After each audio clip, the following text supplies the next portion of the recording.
দেখবেন যে একাকেই হয়তো শিল্পী সমিতি চলে যাবে যদি এরকম রেশারেশি হয়।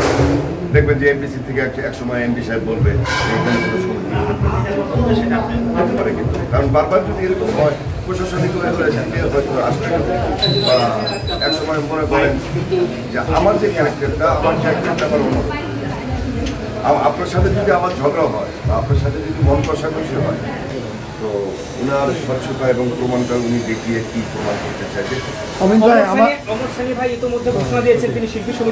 ভাই আমার কিন্তু কথার শুরুটা এটাই ছিল যে শিল্পী সমিতি বন্ধ হয়ে যাওয়া উচিত, এবং সানি যে কথাটা বলেছে অনেক দুঃখ থেকে, কারণ শিল্পী সমিতি 2017 সালের পর থেকে শিল্পী সমিতির জায়গায় শিল্পী সমিতি নেই, প্রশাসনিকভাবেও নেই এবং শিল্পীদের মন মানসিকতা।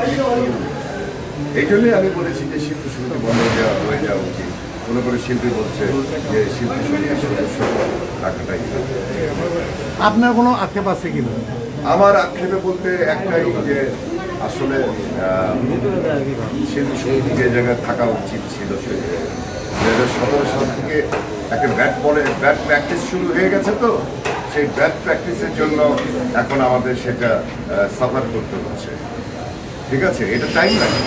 যেমন করোনা ভাইরাস যখন আসছিল, এই করোনা ভাইরাসটা কিন্তু যেতে টাইম লেগেছে 2, 3, 4। আজকেও শুনলাম যে 24 ঘন্টায় 17টা রোগীকে শনাক্ত করা হয়েছে।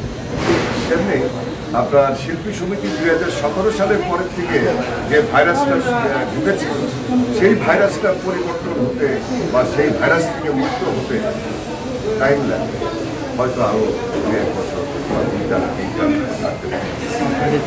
বাংলা চলচ্চিত্র যেখানে সেখানে শিল্পীদের এই রেশারেশি, এই ব্যাপারগুলো, এই জিনিসগুলো আসলে দর্শকদের উপর, এটা তো অবশ্যই মনে করেন যে দেশ বিদেশে আমরা যেখানে যাই বা বাংলাদেশে যেখানে যাই, অনেকে বলে কি হচ্ছে আপনাদের শিল্পী সমিতিতে, কি হচ্ছে।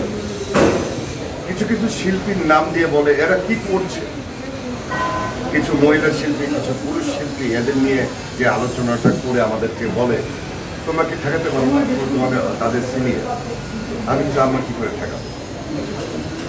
মানে কি হচ্ছে, এরা কি করছে, কি সাক্ষাৎকার দিচ্ছে, কি লাইভে যাচ্ছে, কি ধরনের, মানে এক কথায় বলা যাচ্ছে যে আসলে চলচ্চিত্রে ভাইরাসে আক্রান্ত হয়েছে, সবাই ভাইরাল হতে চায়। এই ভাইরাস থেকে আমাদেরকে মুক্ত হতে হবে, তাহলে হয়তোবা চলচ্চিত্রের মানুষদের সম্পর্কে বাইরে যারা আছে তারা ভালো ধারণা নিতে পারবে। ভাইয়া, সানি ভাই নিজে এই শিল্পী সমিতি থেকে সরিয়ে নিয়েছেন, তো আপনারও ভবিষ্যতে এরকম পরিকল্পনা আছে কিনা? আমাকে সরাতে হবে না। দেখবেন যে একাকেই হয়তো শিল্পী সমিতি চলে যাবে যদি এরকম রেশারেশি হয়। দেখবেন যে এমপিসি থেকে এক সময় এমপি সাহেব বলবে এখানে কোনো সমিতি হতে পারে, কিন্তু কারণ বারবার যদি এরকম হয় প্রশাসনিক হয়তো আসবে বা এক সময় মনে করেন যে আমার যে ক্যারেক্টারটা আমার অন্য, আপনার সাথে যদি আমার ঝগড়া হয় বা আপনার সাথে যদি মন কষাকষি হয়, আমি আপনার সাথে ফাইট করবো না, আমি নীরবে সরে যাব।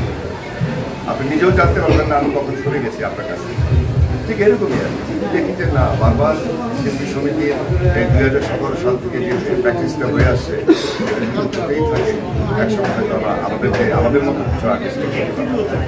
মান্না ভাইয়ের সময়, বিশেষ করে সেই সময় মান্না ভাইয়ের সময়, বিশেষ অতদূর যাবো না, রাজ্জাক সাহেব আরো ভালো ছিল, কিন্তু মান্না ভাইয়ের সময়টা তো আমরা এত রেশারেশি দেখি না। মান্না ভাইয়ের সময়টা আসলে কেমন? মান্না ভাইয়ের কথা বলতেন, মান্না ভাই তো অবশ্যই একজন সুন্দর সময় ছিল। আমি আর সাকিব যখন প্রেসিডেন্ট আমি যখন সেক্রেটারি, 2015-16 এরকম ছিল।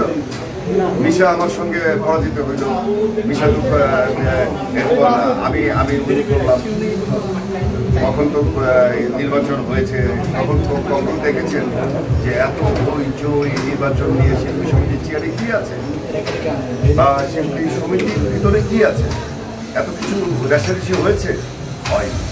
তাহলে 2015-16 পরে 17 থেকে যখন শুরু হলো, এই তো একই কথা বারবারই আমার বলা হয়ে যাচ্ছে। একটা কথাই শুধু বলবো, 2017 সাল থেকে শিল্পী সমিতি তার জায়গাতে নেই। ঠিক আছে।